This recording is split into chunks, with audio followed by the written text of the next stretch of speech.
What's going on, everyone? Welcome to a capital hungry educational webinar on dollar domination, brought to you by Capital Hungry Market Research Group and being presented to you by Capital Hungry Analyst Sebastian.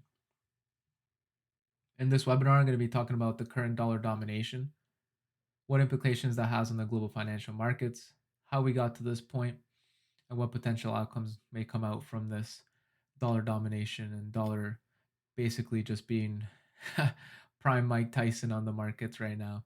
But if you know anything about Mike Tyson's career, we might see something similar to this dollar domination as well. But without further ado, let's get started here. So first off, let me set the stage for you guys. A giant pool of liquidity has been created by global central banks with the US dollar as its main character. As you know, we've been living in about 3 decades now of easy money, easy monetary policy, low interest rates, QE, stimulus, liquidity injections, basically all the things that central banks do in order to stimulate growth in their respective economies. But we have seen a shift out of that easy monetary policy over the last year. And even Jerome Powell himself has said that the US economy may be entering a new normal. But as we shift from that easy monetary policy into a more into tightening of financial conditions across the board, and global central banks basically being in a interest rate hike cycle race here just to bring value back into their currencies. What does this mean and what have we seen? We have seen the dollar skyrocket in value. So as the dollar continues to move higher, all that liquidity from that liquidity pool that's been brewing for the last 3 decades gets sucked back into the dollar like a vortex. So what happens when the dollar continues to rise at the pace that it's rising so quickly? What does this mean for the global economy and the global financial markets? Before I can answer those questions, let's take a look at how we got here. Record scratch like they would do in a video.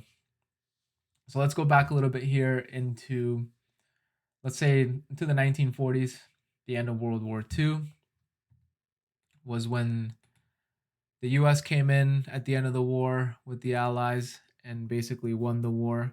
As we know, the US probably funded both sides of the war, as they always do, because they'll do anything to feed their military machine complex. But as we know, the US came in, won the war for the Allies. At that time, countries were making payments in debt, payments for their debt in gold. So the US became the major holder of gold across the world, as gold was a form of payment back then. This meant that in 1944, with the US being the largest holder of gold in the world, the Bretton Woods Agreement pegged global currencies to the dollar, and the dollar got its world reserve currency title. So that brought huge value into the dollar.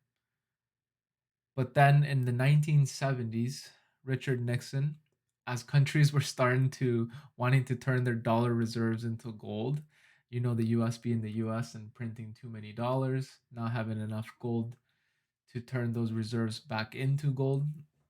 What Richard Nixon did was he removed the dollar from the gold standard, which then this heavily devalued the dollar. And then for almost 2 decades after that, the US entered a super high inflationary cycle thanks to obviously Fed's monetary policy. It all goes back to the Fed, the abandonment of the gold window, and then market psychology, like we always talk about, especially greed. This all led to the US being in a period of super high inflation. This was the Paul Volcker era, so he was the Federal Reserve chair at that time. And there's been lots of comparison to that inflationary cycle to the current one right now.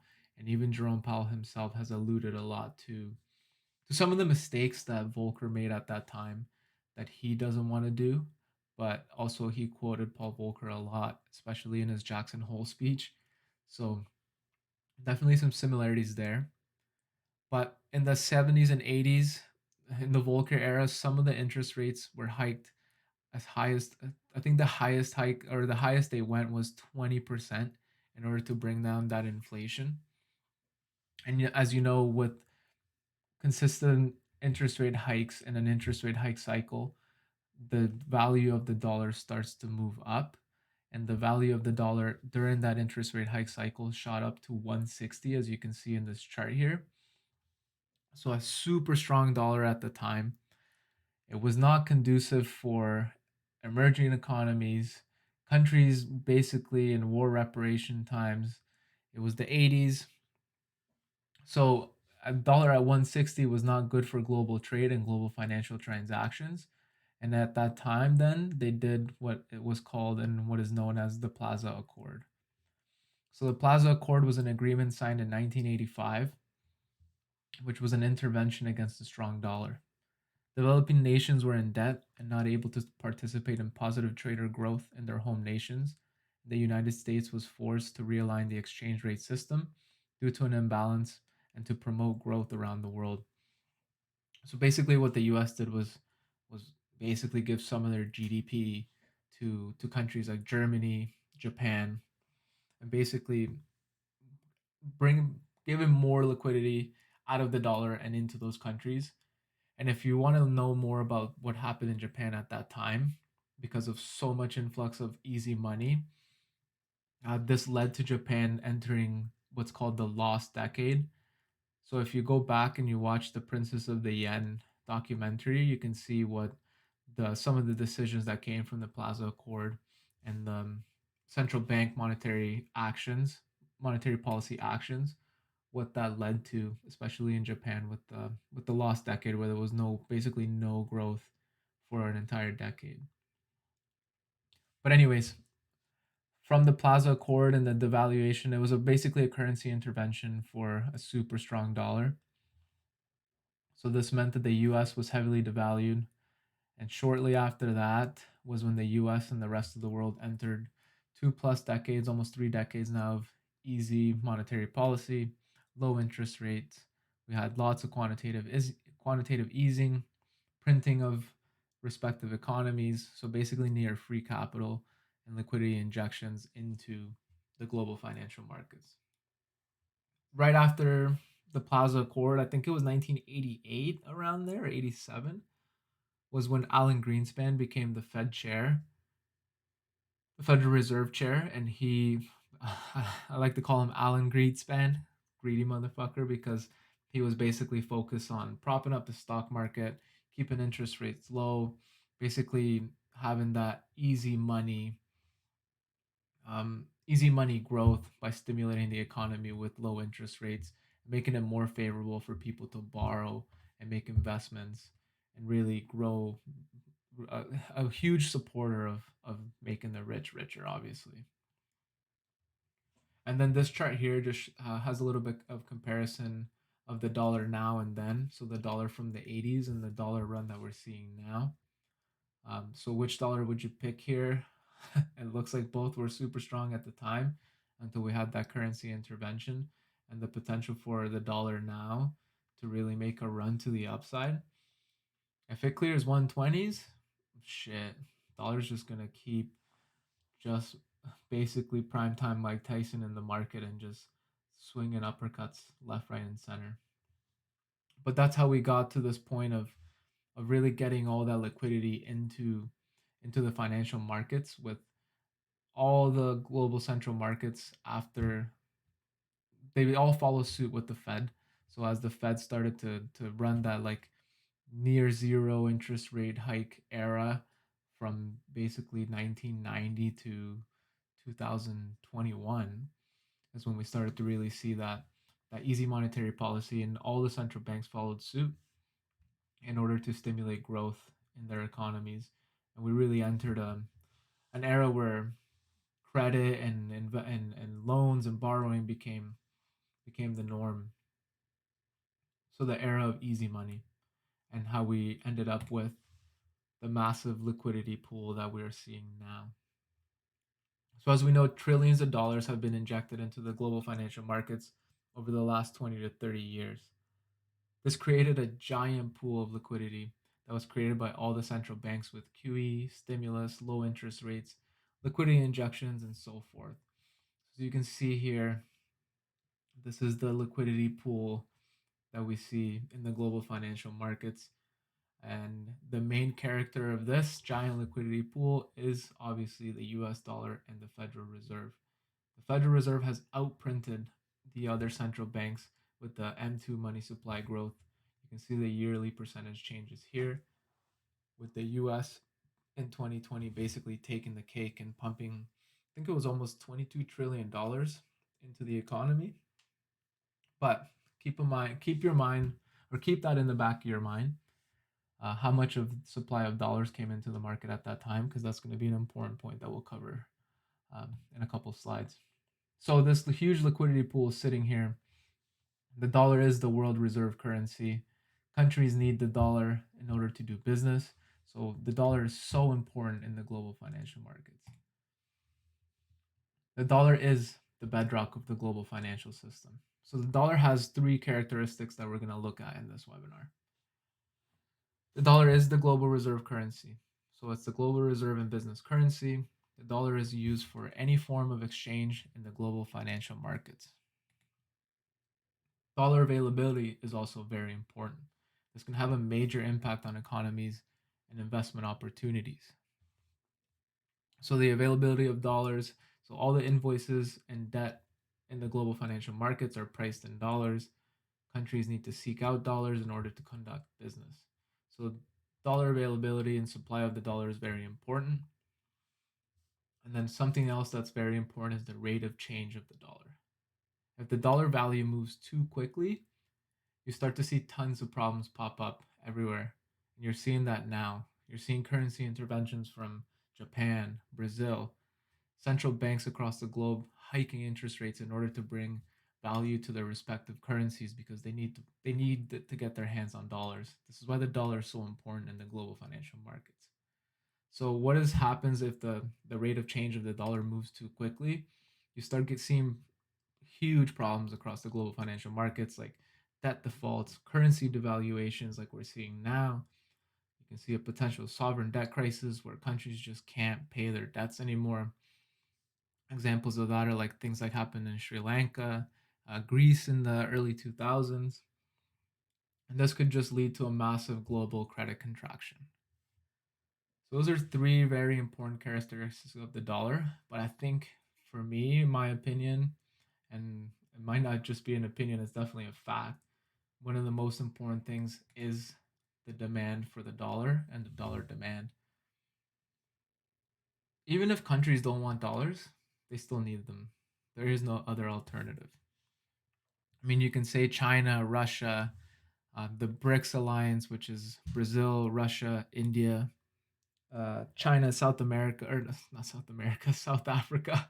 Argentina's in there now, I think, too, though. But any transition into a different global reserve currency is going to be very, very slow. I think China still needs like 65% of their currency to be dollar reserves in order to conduct business across the world. I mean, if you look at these graphics here, like let's say South Korea and the Eurozone need to buy oil from the Saudis. They can't buy oil from the Saudis in euros and whatever the Korean currency is, was like the won or something. No, they can't do that. They need to exchange their respective currencies into dollars in order to be able to buy oil from the Saudis, as they take payment in dollars. That's why it's called the petrodollar. So the demand for the dollar is very high across the world, especially in trade. Let's say China and Japan want to buy copper from Australia. They need to exchange the yuan and the yen into dollars in order to pay Australia for that copper trade. So the more that countries need the dollar to do business, the more demand that there is for dollars, and the more pressure that there is for the price and the value of the dollar to go up. And if you thought that the Fed printed a lot of dollars, we know all these other countries printed just as much of their own currencies. So at the end of the day, it kind of balances out. But even though that the Fed printed so many dollars in 2020 for the COVID relief, the global demand for dollars is so high that the supply of dollars is not enough to keep up, even with the US continually printing more dollars. And you can see what's happening now. The demand for dollars is so high, and that's why the value of the dollar is just skyrocketing, because Countries need dollars to service their debts. So demand for the dollar is super important. So increased demand of the dollar increases the value of the dollar, which leads us into what's happening now, and it's what I like to call the dollar knockout. So with the dollar just running rampant in the global financial markets right now, basically owning any currency that steps to it, like Mike Tyson in his prime, the real risk comes when these economies start to slow down and there's less economic activity, so there are fewer dollars in circulation. And you're seeing that now with Eurozone in a recession, UK in a recession, after COVID and inflationary shocks and the war in Ukraine, whatever you want to call it, we can tell that the world is in a contraction phase. So when economic activity starts to slow down and there's less economic activity, there's fewer dollars in circulation. So the demand for the dollar, because the supply went down, demand goes up, the value of the dollar keeps going up. So just when these economies are suffering the most economically, they still need dollars to pay for goods and service their debts in dollars, while the value of the dollar keeps rising. So as they're having their own economic woes, they're having no growth. It's hard enough for them to make money. As the dollar, if you look at a dollar, it all goes back to cash flow. So a family needs dollars to maintain their operations. A business needs dollars to maintain their operations. A country is the same thing. They need dollars to maintain operations. If they don't have enough reserves, they need a constant flow of dollars coming into their country. But if there's no economic activity, that's not happening. But while this is all happening, the value of the dollar keeps rising. If countries don't service their debts, this puts their domestic economies under huge financial pressure. We're starting to see a lot of that coming up now. You're seeing central banks across the globe basically chasing the Fed and following suit with the Fed, increasing interest rate hikes to combat inflation, but also to bring up the value of their own currencies because they need to buy dollars in order to pay off their debts. And then the dollar knockout, as I like to call it here, you can see on this chart here, since mid 2021, I'm going to remember this date for the rest of my life. June 16, 2021, that's basically smack dab in the middle of 2021. That is the date that the Federal Reserve pivoted from their dovish stance towards monetary policy for COVID relief into a hawkish stance, which we're seeing now play out since then. June 16, if you backtest that on the dollar index chart, June 16 is when we printed that technical double bottom, and dollar has not looked back since and has just been running through currencies, running through levels, just uppercuts, Mike Tyson in his prime, running through any currency that steps to it.